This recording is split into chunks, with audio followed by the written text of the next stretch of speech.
Good afternoon, I'm Vashan Brown with the Midday News. Special welcome if you're watching on onespotmedia.com.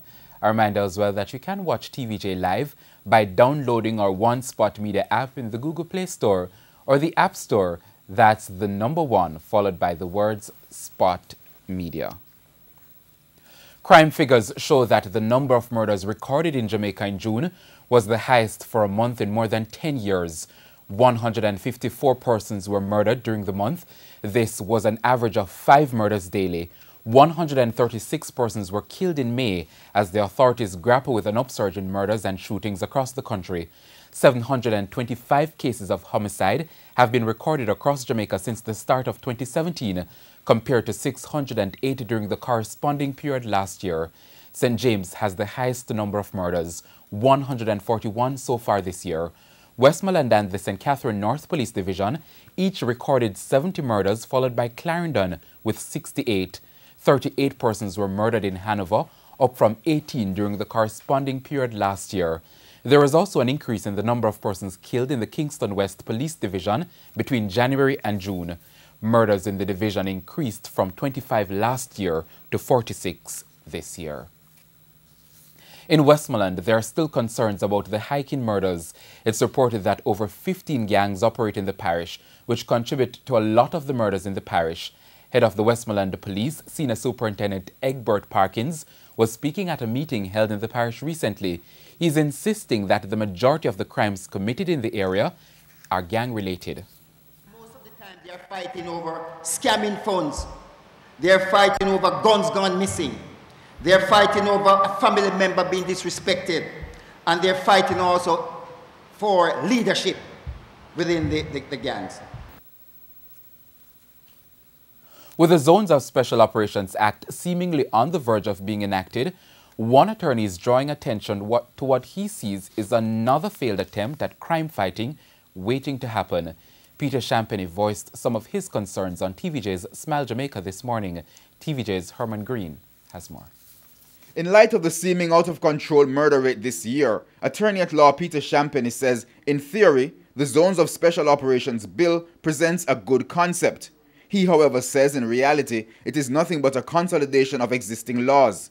In fact, he says the government has done this all before. In May of 2010, we had after that the special crime bills, the 3 of them in relation to bail, mandatory minimum sentencing, a number of things. And they really have not worked in the way that we expected. The bill proposes that the Prime Minister, with the advice of the National Security Council, will identify areas considered crime hotspots and declare it a zone for the police and military to cordon, search, arrest, and maintain a presence to stop criminal activities. Mr. Champagny says while there will be changes to how members of the security forces search people, nothing much will really change. Well, under this legislation, it will be you can stop and search without a warrant.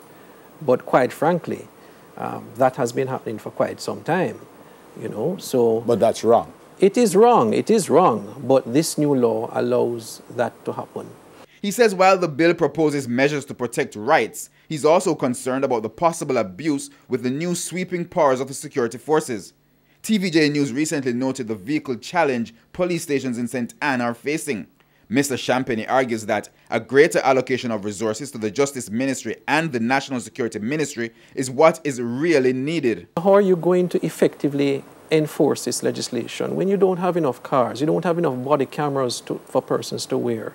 All of those things. The communication network is not so great, and the intelligence arm of the police is not so great. So the focus, if we are really serious about dealing with crime, is to give the crime-fighting agencies greater resources. Herman Green, TVJ News. And the National Security Minister, Robert Montague, says plans are in the pipeline to implement a national CCTV network for Jamaica. This as the police are using more closed-circuit television system, CCTVs, to fight crime. We have already brought on almost 200 CCTV cameras and have installed 21 units in Kingston and Spanish Town, and we are receiving feeds from 5 private entities who have voluntarily given us their feed. In the meantime, Mr. Montague also pointed to statistics from the Independent Commission of Investigations, INDICOM, which show a reduction in the number of police personnel being charged or facing disciplinary action. In the last quarter of last year, INDICOM recommended that 66% of police personnel should not be charged or face disciplinary action. First quarter of this year, the number recommended for no charge or disciplinary action has now moved up to some 94%. Mr. Speaker, this clearly shows that the police is now steadily improving in its discharge of duties and is more and more observing the use of force policy. The police, Mr. Speaker, must be congratulated. On to other news now. Local mobile phone companies and the Jamaican authorities are on high alert after a telephone scam emerged in the island on the weekend. The Wangiri scam, which is often referred to as Wangiri, is a phone fraud that originated in Japan. The scam involves a computer dialing a large number of phone numbers at random. Now the numbers appear as missed calls on the recipient's phones. Believing a legitimate call was cut off or simply curious, users are enticed to call back. The numbers are then charged a premium rate. The scam has resulted in Digicel blocking some overseas phone numbers. In a notice yesterday, the company said it is monitoring the situation and advised its customers to be on alert and not to return wandering calls from unfamiliar country codes that could result in hefty charges. Digicel says in the event that customers receive the calls, they should hang up quickly and not share personal information. In a statement last night as well, Flow said it has activated its anti-fraud team and will be blocking numbers which are found to be involved in the phone scam. A basic school principal in Bog Hole, Clarendon, is this afternoon appealing for help after the school was affected by recent heavy rains. Deandra Rose is the principal of Anderson Town Basic School, which has been forced to close its doors because of floodwaters, which have still not receded since heavy rains in May. The school caters to children 2.5 to 3 years old. We have water settled behind the school, so school has been closed from the 15th of May. We haven't had school because of the water. Currently, the compound is not fenced, so it poses a hazard for the students who come here. The closure of the school has impacted us teachers a lot because I am currently on the road trying to get a facility to house the students in September. Currently, the 3-year-old students are at home running up and down doing nothing. I had to do the 4-year-old assessment at my home. She says she's written letters seeking help from her Member of Parliament and Regional Education Officer, and already she has her eyes set on a nearby alternative location for the school. Over there, the principal said that there's no space, so we are currently focusing on the cottage that is next door to us over across the road for us to see if we can access there for September. In case we get the cottage or like the Chase Fund, Digicel Foundation, Scotiabank, anywhere where we can get help so that we can access the cottage for use in September. The Bureau of Standards is calling for Jamaicans to take precautions when purchasing sugar. This comes a day after the government introduced revised standards for the sale of brown and granulated sugar in the retail trade, which took effect on Saturday. Manager for the Standards Development and Certification Department at the Bureau of Standards, Karen Watson-Brown, says this initiative is for the health and the safety of consumers. Mandatory product standards can only achieve the desired objectives if the consumers make informed choices and purchase only products that meet the mandatory requirements. The consumers have the power to effect change.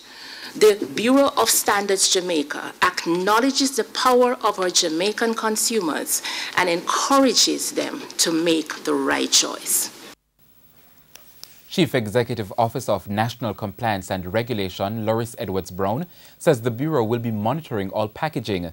She adds that they will be pulling all sugar packages that do not conform with the standards off the shelves.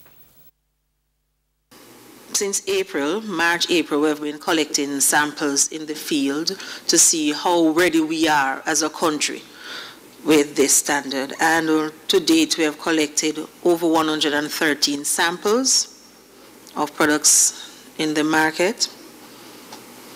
73 of those samples were available as of June 8, 2017, and we found that 21 or 29% of those samples, they were unacceptable because of results for their moisture content. We also found that 39 of those samples collected, the results indicated that they had insoluble matter in the product. And 38 of them had extraneous matter in the product. The government has implemented additional mechanisms in an effort to increase the number of land titles provided to persons resettled by the Naranda Bauxite Company. Ambassador Clifton Stone, who represented the mining minister at a recent land titling handing over ceremony in St. Anne, highlighted the changes.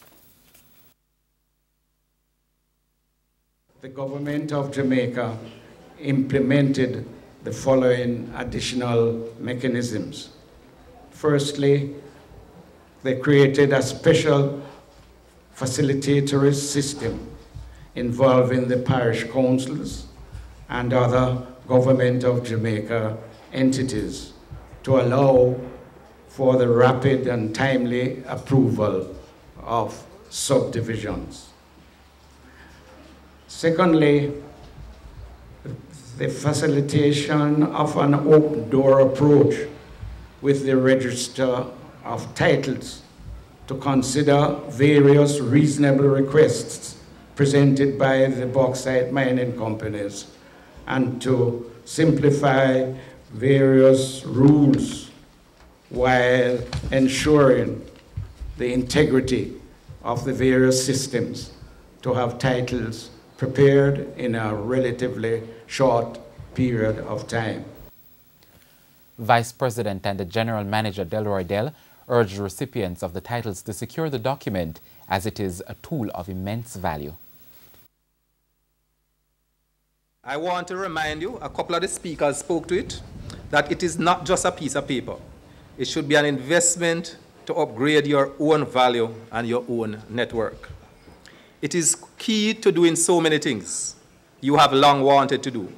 To secure a loan, mentioned earlier, to secure a mortgage, increase net worth, to enhance your personal and family heritage, and to provide educational opportunities for your children.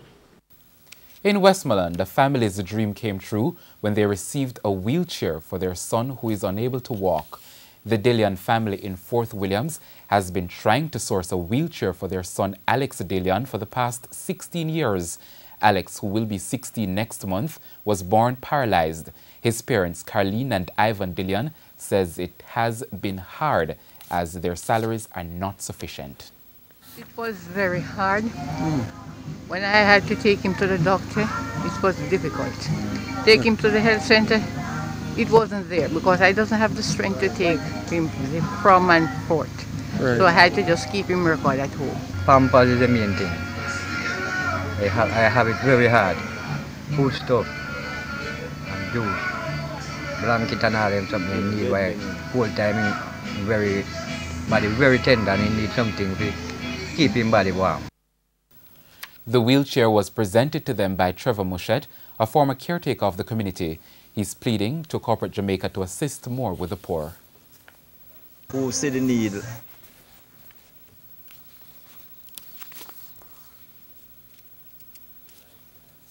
And we do apologize for that. We go to news overseas. 18 people are believed to have died when their tour bus crashed and burst into flames on the A9 motorway in southern Germany. Now, there were 46 passengers and 2 drivers on the bus. The bus was in a collision with a lorry near Steinbach in North Bavaria. It is not clear why the bus crashed. The lorry driver was unharmed and told police the bus had crashed into his vehicle and burst into flames. 30 people escaped the fire, 2 of whom are critically hurt. The bus was carrying German prisoners from Saxony. And we go now to sports. Sandals South Coast will play Premier League football for the first time in their history after 1-1 draw against Cavalier at the Stadium East Field gained them promotion on the final day of the JFF Magnum playoff action. started the day needing just a draw to reach next season's Premier League, and the Westmoreland-based outfit were well on their way when Dervin Campbell converted in the 21st minute. Cavalier, who had already guaranteed themselves top-flight football next season, found the equaliser from the head of Gregory Pinnock in the 32nd minute. 1-0 at that stage, and that's how it would end, Sandals South Coast happily joining Cavalier into the country's top flight. Sandals ended on 9 points and were presented with a runner-up trophy, with Cavalier getting the championship trophy for topping the playoffs. It's a life changer for some of these players who has been tiling all season, and for years these players have been playing in the Westmoreland League. We transferred to the Confed, and now we play the Premier League playoff, and now in the Premier League it's a success, it's a joy, we're happy. Rivoli, who were seeking a return to the Premier League, needed to win and hoped Sandals lose to make progress, and they did what they could, spanking Priory 8-0 at the Prison Oval. Ross Burton and Jeremy Nelson got 2 apiece, but all in vain as Sandals had done enough to advance. Ricardo Chambers, TVJ Sports. And that's the Midday News. I'm Vashon Brown. Join us at 7 for Primetime News Package. On behalf of our news, sports and production teams, have a good afternoon.